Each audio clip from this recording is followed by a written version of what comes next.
Act 5, The Birth of Partisanship, 1792. In the beginning, the Founding Fathers never imagined there would be political parties. There were opposing viewpoints and disagreements, of course, but the idea of politicians working together in an organized group to oppose another group, often using the press to court public opinion, was seen as not only distasteful, but dangerous and a threat to the republic itself. This would all change during the first administration, when Alexander Hamilton and Thomas Jefferson began to butt heads during cabinet meetings regarding Hamilton's financial policies, which clashed violently with Jefferson's vision of more agrarian society. Jefferson would later say that he and Hamilton were daily pitted in the cabinet like two cocks. As their animosity grew and neither was willing to compromise, their battles leaked over into the press, and President Washington had finally had enough. He writes a similar letter to both men, expressing his displeasure at their behavior and asking them to desist. Both Hamilton and Jefferson respond to Washington on the same day, and in typical ways. I have included the letter from Washington to Hamilton, as well as their responses. Both men would not stop, of course, and would later become the leaders of the first political parties, Hamilton's Federalists and Jefferson's Democratic Republicans.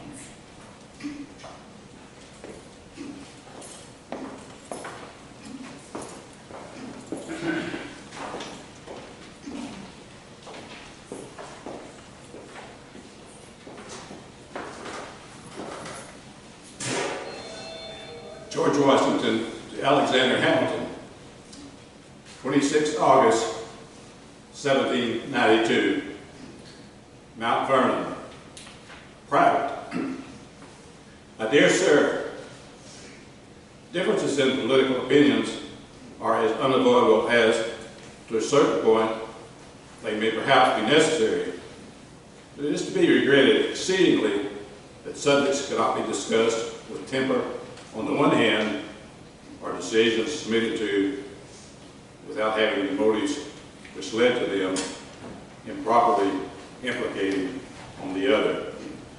And this regret borders on chagrin when we find that men of abilities, zealous patriots, having the same general objects in view and the same upright intentions to prosecute them, will not exercise more charity in deciding on the opinions and actions of one another. When matters get to such lengths, the natural inference is that both sides have strained the cords beyond their bearing, and that a middle course would be found the best until experience shall have pointed out the right mode, or which is not to be expected because it is denied to mortals. There shall be some infallible rule by which we can forejudge events. Having premised these things, I would fain hope that liberal allowances will be made for the political opinions of one another, instead of those wounding suspicions and irritating charges which some of our gazettes are so strongly impregnated and cannot fail to persevere in pushing matters to extremity and thereby tear the machine asunder, that there might be mutual forbearances and temporizing yielding on all sides. Without these, I do not see how the reins of government are to be managed, or how the union of the states can be much longer preserved. How unfortunate would it be if a fabric so goodly erected under so many providential circumstances, and in its first stages, having acquired such respectability, should, from diversity of sentiments or internal obstructions to some of the acts of government, for I cannot rely on myself to believe that these measures are, as yet, the deliberate acts of a determined party, should the airing our violence in such a manner as has brought us to the verge of dissolution? Melancholy thought, but one at the same time that it shows the consequences of diversified opinions, which pushed with too much tenacity exhibits evidence also of the necessity of accommodation and of the propriety of adopting such healing measures as will restore harmony to the discordant members of the Union and the governing powers of it. I do not mean to apply this advice to measures which are passed or to any character in particular. I have given it in the same general terms to other officers of the government. My earnest wish is that balsam may be poured into all the wounds which have been given to prevent them from gangrening and from those fatal consequences which the community may sustain if it is withheld. The friends of the Union must wish this. Those who are not, but wish to see it rendered, will be disappointed. And all things, I hope, will go well. We have learned through the medium of Mr. Harrison to Dr. Crack that you have in contemplation to take a trip this way.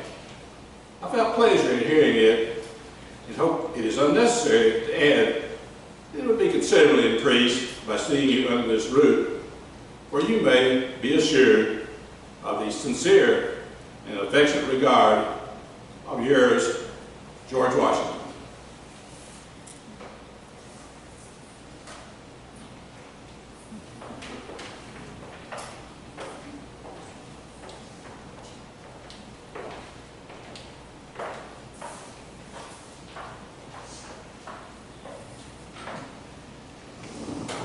Thomas Jefferson to George Washington, Monticello, September 9th, 1792. Dear Sir, I received on the 2nd instance the letter of August 23rd, which you did me the honor to write me, but the immediate return of our post prevented my answer by that occasion. I now take the liberty of proceeding to the part of your letter wherein you notice the internal dissensions which have taken place within our government and their disagreeable effect on its movements. That such dissensions have taken place is certain, and even among those who are nearest to you in the administration. To no one have they given deeper concern than myself. To no one equal mortification at being myself a part of them.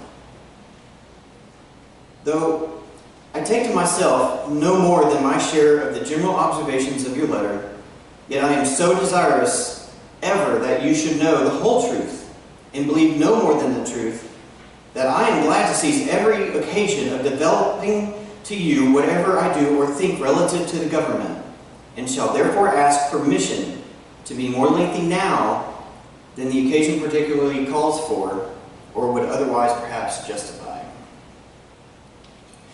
When I embarked in the government, it was with a determination to intermeddle not at all with the legislature, and as little as possible with my co-departments. The first and only instance of variance from the former part of my resolution I was duped into by the Secretary of the Treasury, and made a tool for forwarding his schemes. Not then sufficiently understood by me, and of all the errors of my political life, this has occasioned me the deepest regret. It has ever been my purpose to explain this to you, when, from being actors on the scene, we shall have become uninterested spectators only. The second part of my resolution has been religiously observed with the War Department, and as to that of the Treasury, has never been further swerved from than by the mere enunciation of my sentiments in conversation, and chiefly among those who, expressing the same sentiments, drew mine from me. It has been supposed that I have ever intrigued among the members of the legislature to defeat the plans of the Secretary of Treasury. It is contrary to all truth, as I never had the desire to influence the members, so neither had I other means than my friendships, which I value too high to risk by usurpations of their freedom of judgment and the conscientious pursuit of their own sense of duty. That I have utterly in my private conversations disapproved of the system of the Secretary of the Treasury, I acknowledge and avow. And this was not merely a speculative difference.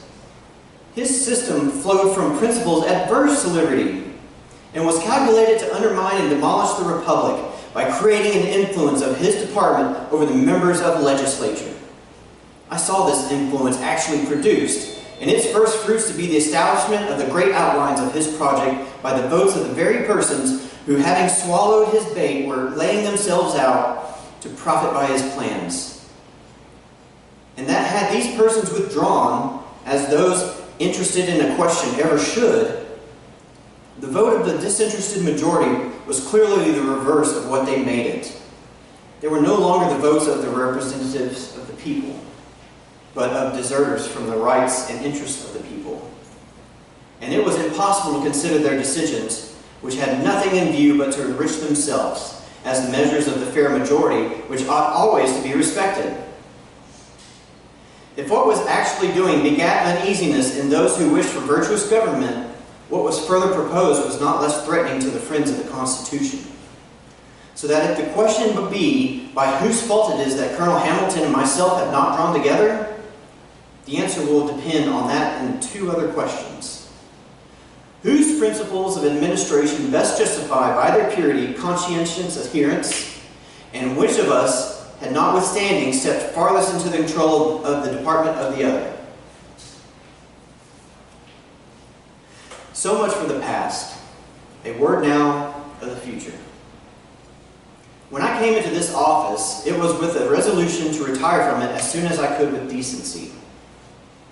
It pretty early appeared to me that the proper moment would be the first of those epochs at which the Constitution seems to have contemplated a periodical change or renewal of public servants. I look to that period with the longing of a wayworn mariner who has at a length the land in view and shall count the days and hours which still lie between me and it. In the meanwhile, my main objective will be to wind up the business of my office, avoiding as much as possible all new enterprise. With the affairs of legislature, as I never did intermeddle, so I certainly shall not begin now. I am more desirous to predispose everything for the repose to which I am withdrawing than expose it to be disturbed by newspaper contests.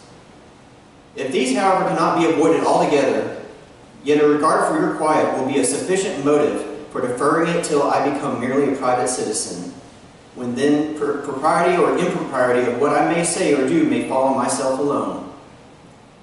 I may then too avoid the charge of misapplying that time, which now belonging to those who employ me, should be wholly devoted to their service. If my own justification or the interest of the Republic shall require it, I reserve the right to myself of then appealing to my country, subscribing my name to whatever I write, and using with freedom and truth the facts and names necessary to place cause in its just form before that tribunal. To a thorough disregard of the honors and emoluments of office, I join as great a value for the esteem of my countrymen, and conscious of having merited it by an integrity which cannot be reproached, and by an enthusiastic devotion to their rights and liberty, I will not suffer my retirement to be clouded by the slanders of a man whose history, from the moment at which history can stoop to notice him, is a tissue of machinations against the liberty of the country, which has not only received and given him bread, but heaped its honors on his head. Still, however, I repeat the hope that it will not be necessary to make such an appeal. Though little known to the people of America, I believe that, as far as I am known, it is not as an enemy to the Republic, nor an intriguer against it, nor a waster of its revenue, nor a prostituter of it to the purpose of corruption, as the American represents me. And I confide that yourself are satisfied that, as to dissensions in the newspapers, not a syllable have ever proceeded from me, and that no cabals or intrigues of mine have produced those in the legislature. And I hope I may promise, both to you and myself, that none will receive aliment from me during the short space I have to remain in office, which will find ample employment in closing the present business of that department. Observing that letters written at Mount Vernon on Monday and arriving at Richmond on the Wednesday reached me on Saturday, I have now the honor to mention that the 22nd instant will be the last of our post days that I shall be here, and consequently that no letter from you after the 17th will find me here. Soon after that, I shall have the honor of receiving at Mount Vernon your orders for Philadelphia, and of there also delivering your little matter, which occurs to me as proper for the opening of Congress, exclusive of what has been recommended in former speeches and not yet acted on. In the meantime, and ever I am, with great and sincere affection and respect, dear sir, your most obedient and most humble servant, Thomas Jefferson.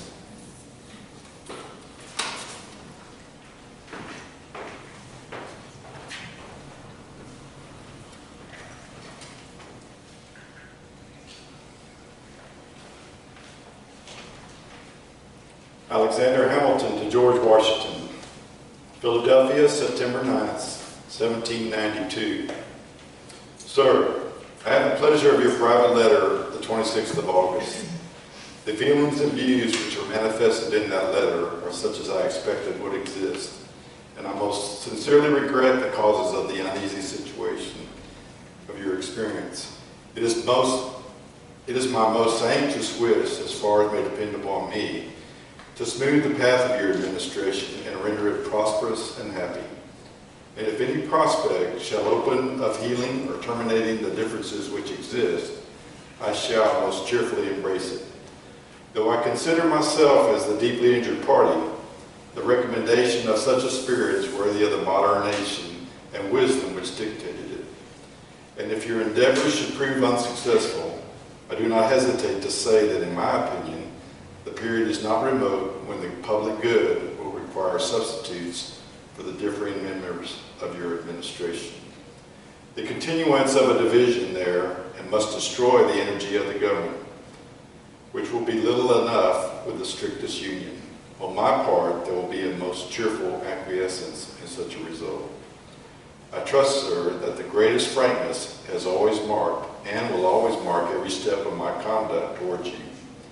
In this disposition, I cannot conceal from you that I have had instrumentally laid up retaliations, which have fallen upon certain public characters, and that I find myself placed in a situation not to be able to recede for the present. I consider myself as compelled to this conduct by reasons public as well as personal of the most cogent matter and nature. I know that I have been an object of uniform opposition from Mr. Jefferson from the first moment of his coming to the city of New York to enter upon his office. I know from the most authentic sources that I have been frequent subject of the most unkind whispers and insinuating from the same quarter.